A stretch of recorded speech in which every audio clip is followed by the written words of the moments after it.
Le gouvernement espagnol a annoncé en début de semaine qu'il accorderait un permis de séjour et de travail à tous les étrangers arrivés dans le pays avant le 31 décembre 2025, ayant vécu en Espagne pendant au moins 5 mois et n'ayant pas de casier judiciaire. Cette mesure extraordinaire contraste avec les efforts d'une grande partie de l'Union européenne pour dissuader l'immigration.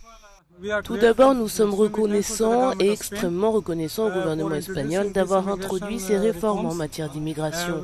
La plupart des sans-papiers, des personnes qui travaillent ici, qui sont habituées à être exploitées, qui ne pouvaient pas trouver d'emploi, vont désormais être régularisés.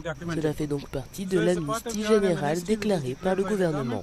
L'une des conditions requises pour bénéficier de cette mesure de l'ouverture de l'immigration en Espagne est de posséder un certificat attestant que le demandeur n'a pas de casier judiciaire. Cela fait presque un an que je suis en Espagne. Avant cela, j'étais au Royaume-Uni. Je m'y suis rendu en tant qu'étudiant étranger.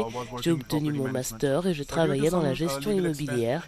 Mais en raison de certains problèmes juridiques liés à la prolongation de mon séjour et à ma documentation, j'ai dû déménager ici en Espagne. Et pour être honnête avec vous, je ne m'attendais pas à ce que ce pays soit aussi agréable.